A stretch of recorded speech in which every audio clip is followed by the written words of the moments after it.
Have you traveled as of lately? When is the last time you was on vacation? Girl, what you know about being taken off flow now? Playa, sol y arena, lo que mereces tú, my nena. I love your fire, piel morena. Tú tienes el fuego que me quema. What's good, loves? In this video, I'm gonna show you how I created all of my designs with cardstock on a tee. And I know you're probably wondering, what made her choose cardstock on a tee? And well, honestly, it was because I was balling on a budget. When you balling on a budget, but you still want to make it happen, you make it happen however which way you can make it happen.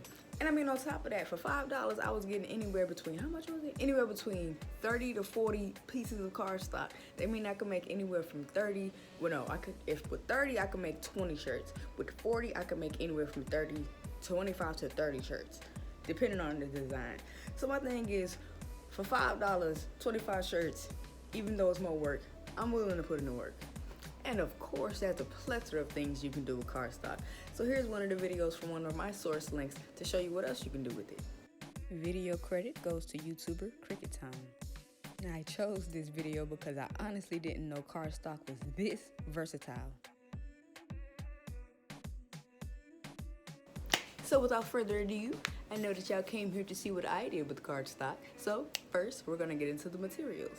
You'll need your Cricut, your mats, your weaver tools, masking or painter's tape if you're using spray paint or airbrush, cheap tape if your mat has lost adhesive, a regular plastic bag if you're using spray paint or airbrush, regular cheap glue, some scissors, mini Ziploc bags if you have small pieces, a pen or pencil to mark those small pieces, a Sharpie to label the bags, 2 pieces of cardboard, one to go in the shirt, one to glue on, adhesive spray glue if you're using spray paint, paintbrush, of course. Heat gun is optional, it's only to dry the design faster.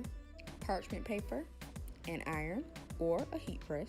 Your paint of choice, I'll get into the options later. For glitter, your glitter color and Mod Podge. Your cardstock of choice, I normally choose Snow White because it has 40 sheets, but sometimes I have to get Midnight Black for 30 sheets. And your fabric of choice. And of course, some of these materials are optional, so build how you can. Art is about freedom. It's about utilizing whatever tools you feel you need to create whatever design you feel that you need. So let's get into it. So first, you want to cut out your design. Technically, you don't need Cricut on this step if you know how to cut, if your design is cuttable with an X-Acto knife, because that is something that I did use and still use to this day for certain designs. For things like these, for words, for those tiny words, I just let my Cricut do it. It's possible, of course, to just get a poster board or cardstock and just draw it out and take your X-Acto knife to it, but still. Now, the weaving part. This is that crucial step that you will have to absolutely, well, this ain't that crucial step, but still, as far as the integrity of your design, this is that step you want to be very careful with. As you weave out your pieces, make sure you keep those smaller pieces, those smaller inside pieces kind of like this. You see that inside piece like that? If you got any kind of inside piece like that within your words or within your design, that's the pieces, those are the pieces that you keep. Take those small pieces, place them in your bag. Take the word itself, like this. Take the word itself and throw those pieces away. Pretty much the gist of it is that you just want the silhouette of your design and just the words. So that it's something like this. Or this picture's better. Yeah, way better. That's pretty much how you want your design. Silhouette it like that, and it'll come out looking like this. So now that you have all of your little pieces off in their little baggies, another part with that, if you have a lot of words, because I had a lot of t-shirts, if you have a lot of t-shirts with a lot of different phrases, or even if you have a lot of t-shirts that have a lot of the same phrases, it's still best to take your permanent marker and label out those bags. And as well as that, another piece that I forgot to add with the weaving, and I apologize, with those inside pieces, let's see here.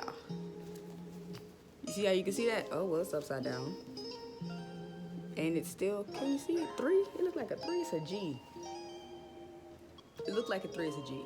It's this G. It's I have a G written out with the arrow pointing up to show me that this particular inside piece was the piece that I was going to need to place within that particular, for that particular letter and in that particular direction, just to kind of help me keep a visual in line and in alignment, you know what I'm saying? So now, get your station together, get your little area together that you're gonna work on. Get your fabric down nice and flat, lay it out, ready to be prepared upon. And now take one piece of your cardboard and place it in the inside of your fabric, or if it is in a shirt, place it under your fabric. So pretty much you just want it, you don't want the paint to bleed down onto anything that is underneath the fabric, pretty much. With that done, take your other piece of cardboard, place it on the side of you. This is the piece where that will be your little workstation where you're gonna put everything to glue. So now that everything is together, go ahead and grab the outline silhouette of your design. Once you have your outline silhouette of your design, place it dry onto your t-shirt or your fabric.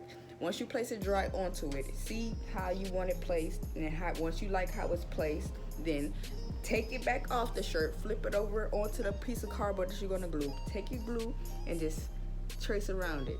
And take one of your paintbrushes. This part is optional, but it's just something I always did. But then take your paintbrush and just kind of spread the glue around. So there's not just one long glob of glue.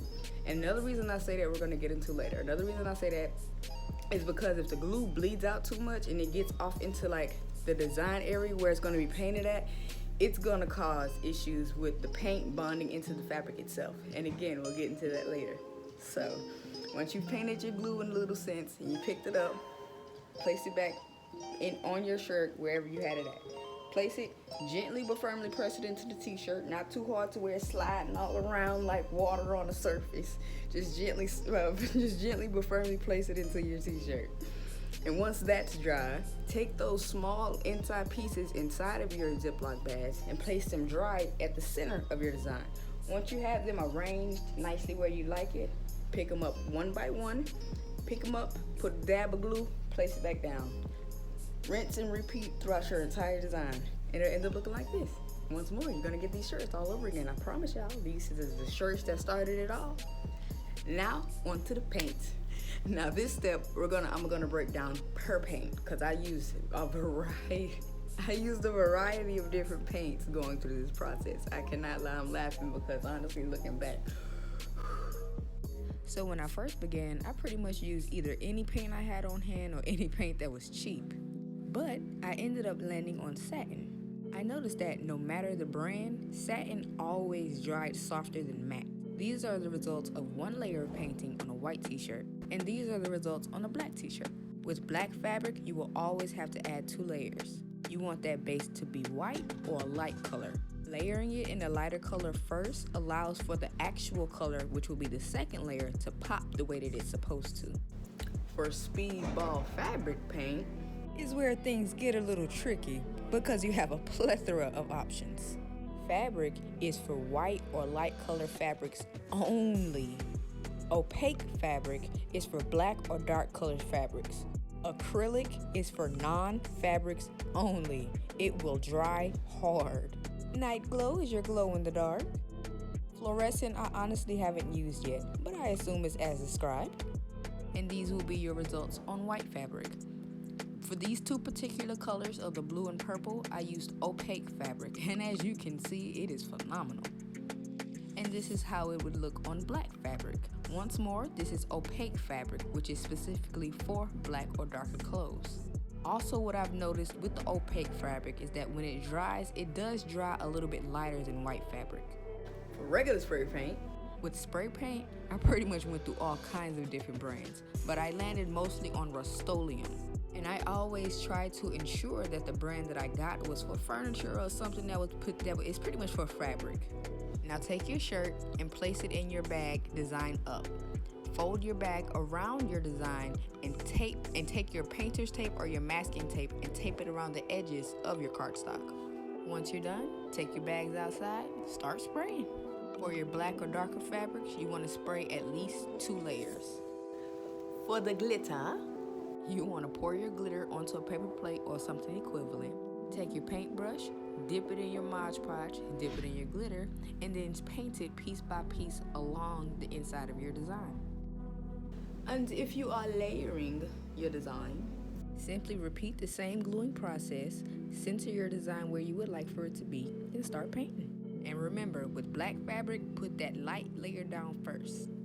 Now for those mistakes to avoid, we're gonna get into at the end, or towards the end, however way it go. Anyway, next up, after it is done drying, or rather part of the drying process, if you want it to heat up a little faster as well, you can use your heat gun. If you want it to dry a little faster, you can use your heat gun.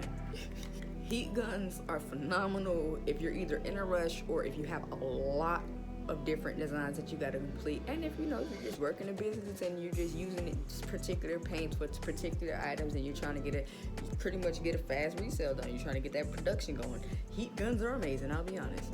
So now that your design is done, start pulling that stuff by it, just like right here. Let's see here, let me see if I can do a good little demonstration for you. Nope, there's a reason. There it is, there, and you just peel it back.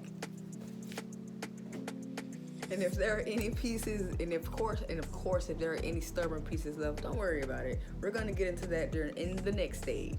But for right now, once you've got off as much of the cardstock as you can, take your iron or your heat press, or rather, if you're on a heat press machine, go by the heat press methods, because I'll be honest, throughout this entire process, throughout everything I've done within my clothing line, I have never used the heat press a day in my life.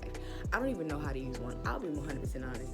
I ain't saying I don't want to. I'm just saying, being that I don't have the means to get one, I ain't tripping on it at the moment. And I just want to let you know, if you're balling on a budget as well, an iron will take you for as far as you want to go.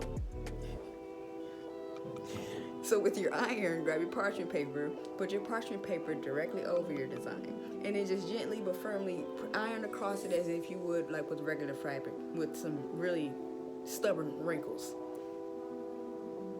The reason that we wanted to iron it, the reason that we want to iron it or heat press it regardless, the reason that we want to iron it or heat press it is because this is furthering the bonding of the paint into the fabric, and it also increases the integrity of your design even when it goes through the washing and drying process.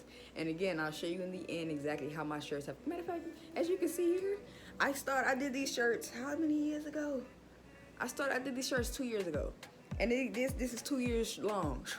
And yes, I wear them, not daily, of course, but I wear them, it's my clothing line. It's my clothing line, it's my clothes. I don't buy clothes because I done made all my clothes. So it holds up. So now that we're done, everything heated and done, now it's time for the washing and the drying. And now with this part, remember those little stubborn pieces that seem to not want to come off? Well, now you can either soak it off or just throw it into the washing machine. But mind you, if you throw it into the washing machine, you will be picking up little pieces of cardstock out of your washing machine and dryer. It's not a hassle if you don't want to do it 20 times over. So if you don't want to do it 20 times over, just take your shirt over to your sink or whichever body of water that you can get to. Put cold or lukewarm water. You do not want to use hot water, even in the washing process. It's just for it. That's per any regular kind of fabric. You want to soak it on cold or in lukewarm water. Put it just design first into the shirt. I say design first because you soak the whole shirt. It just makes for a heavier shirt and it takes it that much longer to dry. So once it's sitting there and it's soaked for about a good 10-15 minutes, honestly just long enough for the cardstock to soften up, and you can just scrape it off. Just scrape it off gently, but just scrape it off. And next thing you know, you're good. You can either let it air dry or throw it in your washing machine. Mind you, if you do wring it out, it will have, I'll show you that in the end as well. So now that everything is washed, go ahead and dry it on regular.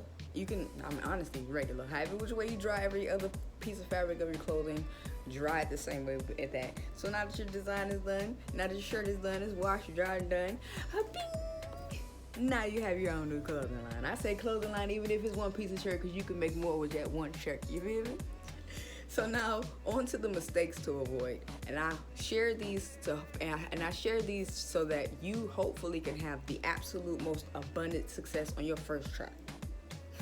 So remember when I said be mindful of the glue? This is why. I low-key rushed some of the process once I got the hang of it.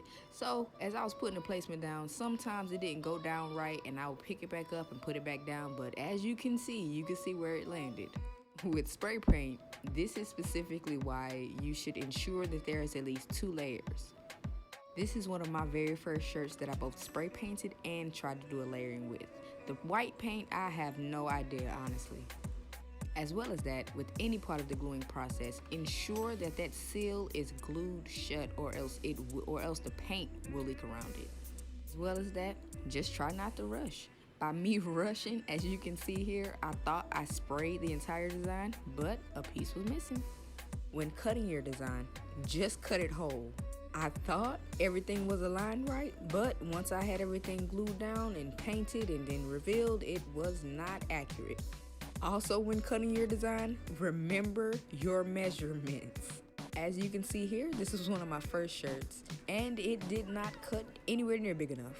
As well as that, this was the first time that I ever tried layering. So as you can see, I cut the rose pieces entirely too small.